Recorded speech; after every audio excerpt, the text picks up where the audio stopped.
16 जून 2025 रोजी बिया फुकून माझी हंगामी कहाणी सुरू झाली. फोकणी केल्याने कोळपणी खुरपणी शक्य नव्हती. त्यामुळे माझा झुंजार स्वभाव वापरण्यास पुरेपूर वाव होता. त्यात पाऊसही सतत पडत होता. भरपूर तण झाले होते. फुलोऱ्याच्या आधी मोठमोठे गवत उपटल्याने माझा गडद हिरवा रंग उठून दिसू लागला. फुलं बोंड करत 4 डिसेंबरला माझी कापणी सुरू झाली. थोडा उशीरच झाला.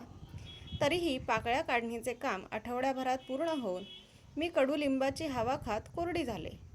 माझ्या या प्रक्रियेत मशागतीचा खर्च 1500, बियाण्याचे 300, पाकळी काढणीसाठी बाहेरील 8 माणसांचा रोज, कापणी, काढणी, वाहून आणणे, बिया झटकणे वगैरे कामांसाठी घरातील 6 माणसांचा रोज, म्हणजे एकूण 14 रोज.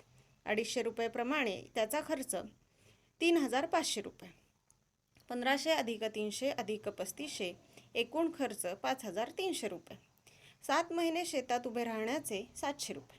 त्यामुळे माझा एकूण खर्च 6000 रुपये. माझी कोरडी पाकळी आली 8 किलो, बिया आल्या 14.5 किलो.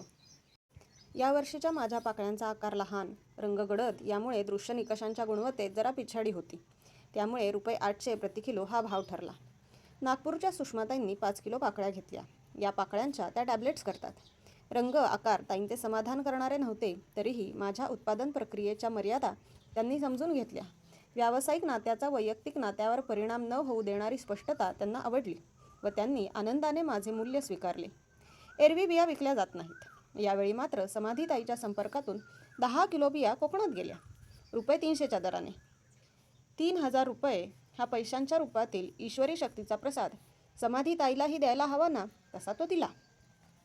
साखळीचे महत्त्व, सुसंवाद, सद्भाव, प्रक्रियेतील स्पष्टता यातून अर्थव्यवस्था पोषक होणार. झुंजार अशा मी आर्थिक शोषणाच्या अंधारात पोषणाचा दिवाही लावायला हवा ना. असो, रुपये 6000चे सजगतेने 7000 झाल्याने माझी कहाणी अर्थपूर्ण होण्यास आरंभ झाला आहे.